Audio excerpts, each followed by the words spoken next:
This video is brought to you with thanks from NoGuff88.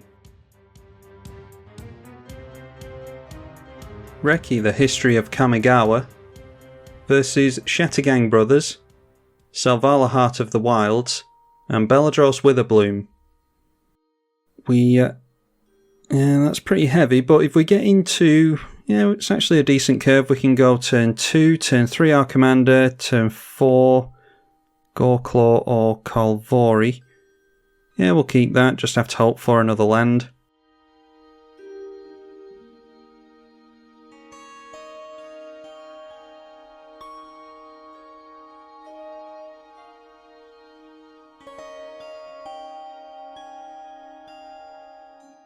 Alright, that's enough childishness, come on, grow up. Play a land, shut your mouth.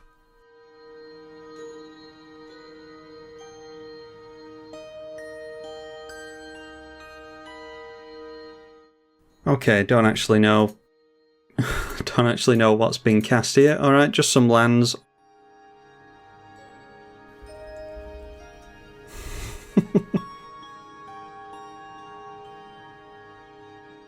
Okay, right, there's enough of that. Don't think anything's been cast. So everyone's just playing lands and passing. We get into another land, so we definitely have enough to play pretty much everything that's in our hand. I dare say by the time we get up to turn 6, we'll have enough for the Kogler.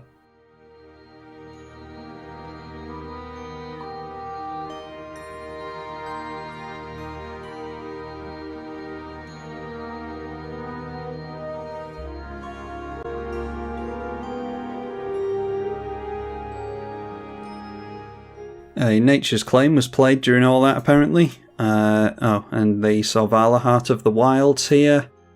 All the colours for the Jund player. We will go in for our commander. Now a Search for Blacks from Billy Kills. They've gone down to 31 and 8 cards in hand. In the graveyard there is Nature's Law they've cast. There's Putrefy and Alhammeret's Archive as well. And then they discard Deadly Brew to hand size. Then Skyshroud Claim from the mono green player. And Selvala coming in towards us. Drogon Necromancer from the Jund player, and they will draw a card from that thanks to Selvala. So taking them up to 7 in hand. Alright, now this makes these cost 2 less, so we can go for Goreclaw into Kogler next turn. Yeah, I think we can go for that. And we draw into Polukranos thanks to the Reki.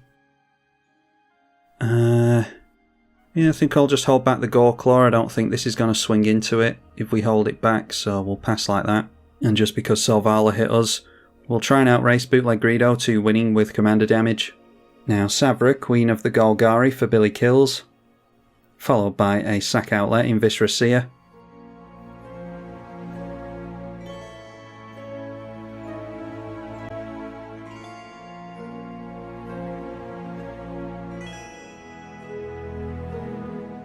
Now Garrick's Horde, and he does have access to a Verdant Sun's Avatar on top, but likely to just draw into that next turn.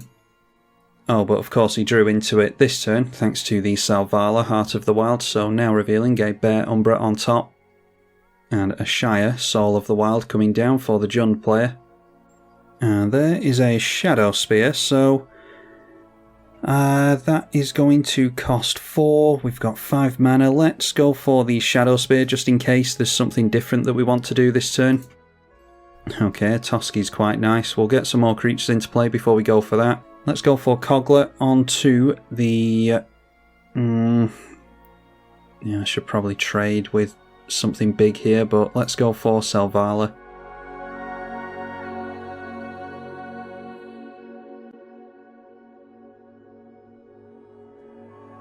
Now Bolas's Citadel, that is definitely one to blow up with the Kogler. I think we can get both enchantments and artifacts with this. Yeah, we do have to attack in at the Golgari player though in order to do that. Noteworthy that they don't actually cast anything off the top with Bolas's Citadel, so maybe they've just got a land on the top. Or maybe it's a removal spell that they will point at the Kogler.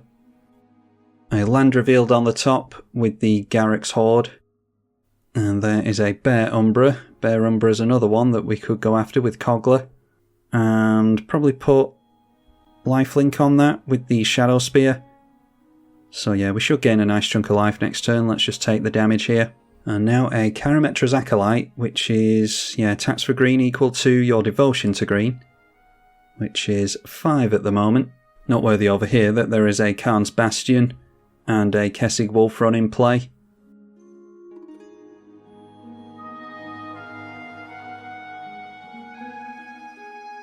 And the Beledros Witherbloom comes into play over here before it does over here. Obviously this one is part of the 99. And that is a Heroes Podium for us, which is more buffs for our legendaries. I think we still go for Kolvori here, like I said before, to get the summoning sickness away from it. It's probably not relevant with the Lightning Greaves, but it does save us from taking Lightning Greaves off our Reki, and then other people might not be able to point spot removal at it. Also, we can go for the equip on Shadow Spear this way.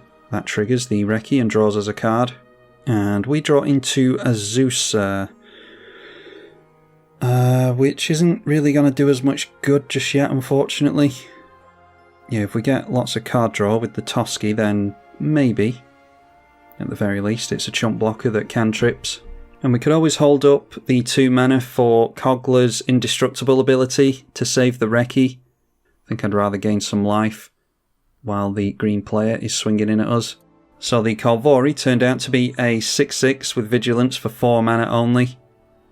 And we go through to attacks. I am going to attack Billy Kills because I want rid of that Citadel. I also want rid of the Bear Umbra, obviously. And then blocking with both of them, we do have Trample, so we'll get some damage through. Okay, so it looks like there might be a board wiping coming then.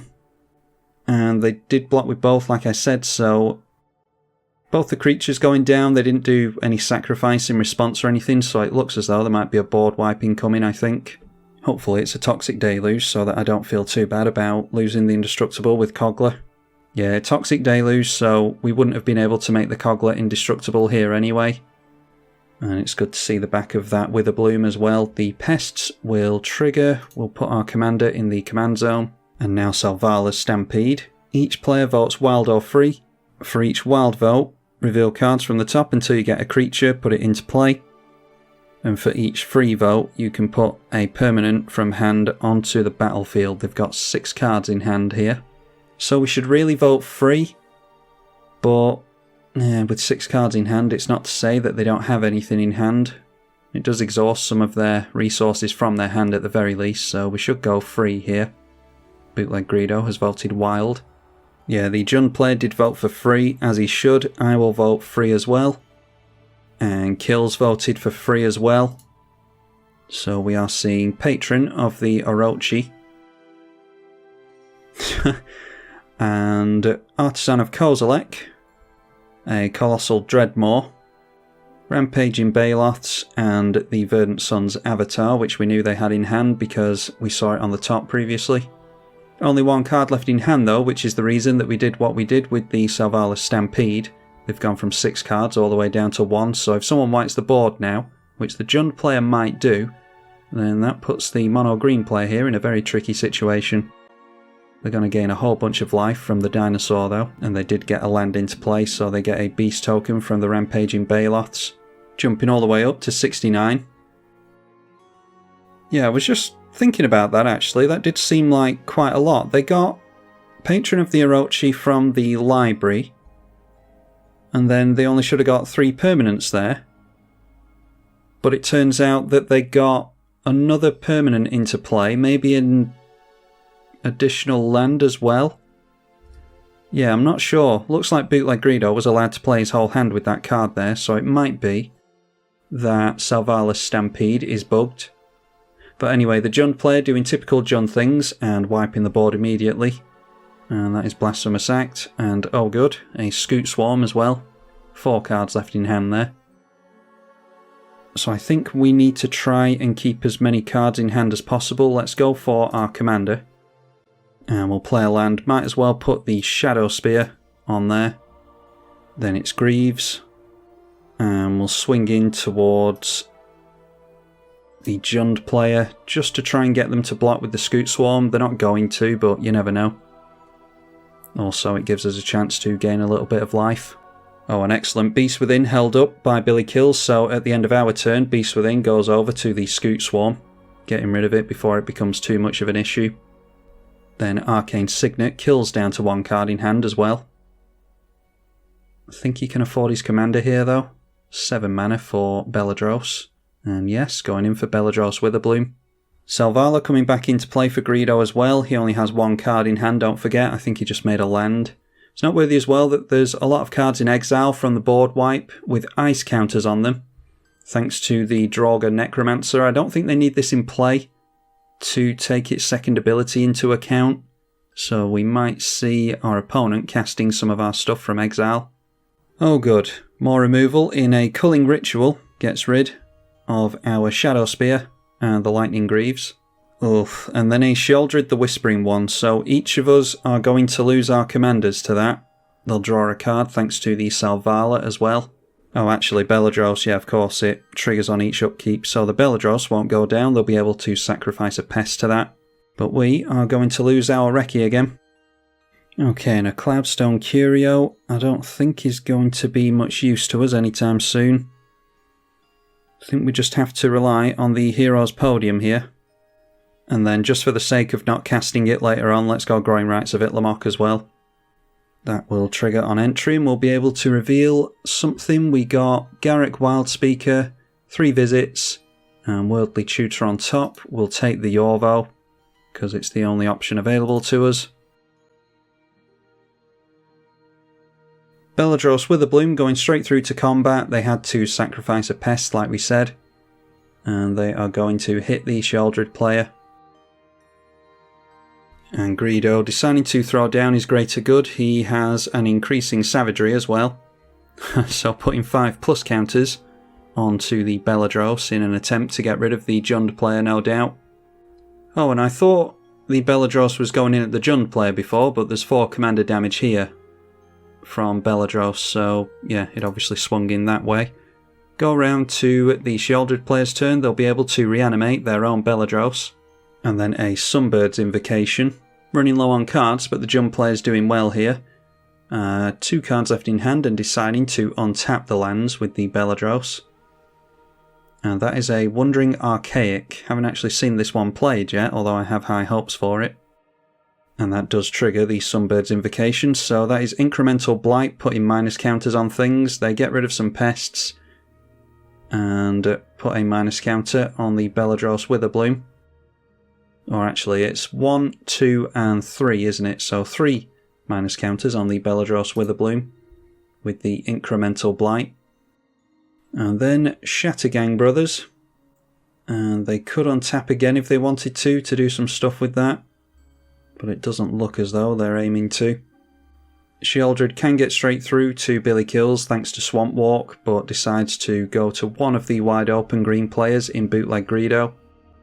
And he plummets all the way down to 59.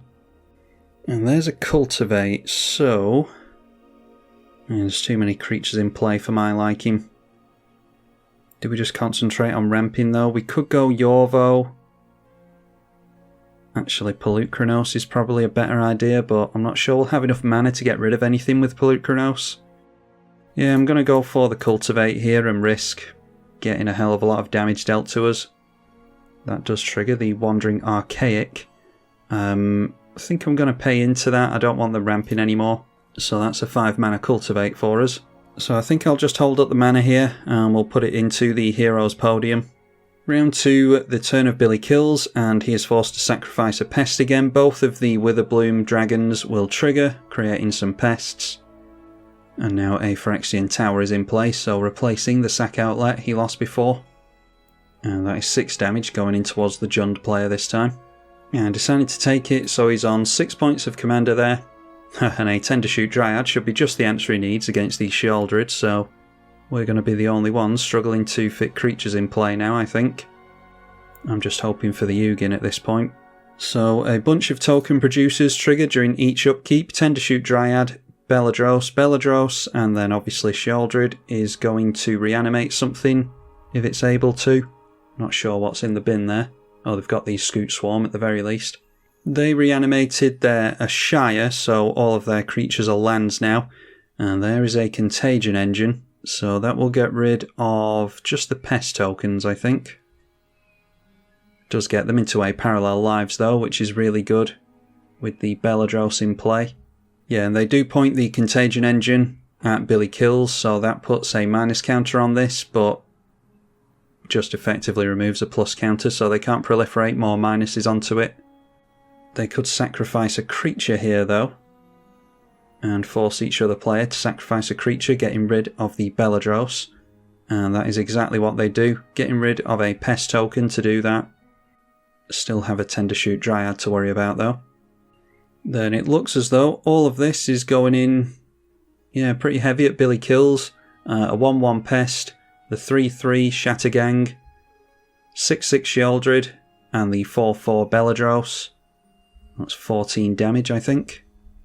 So Billy Kills goes down to 13, and I'm going to tap into the Heroes Podium here.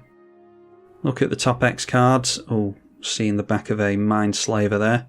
Vorinclex, yeah, that's okay. Puts us 4 cards closer to the Ugin that we're desperate for anyway. So all the stuff continuing to trigger during the upkeep. And that is a great henge. So maybe we can just go for Yorvo this turn. Or Azusa, then we can sacrifice it to... yeah, we're not likely to keep any creatures in play, this is the problem. Whatever, let's just go for the Vorinclex then.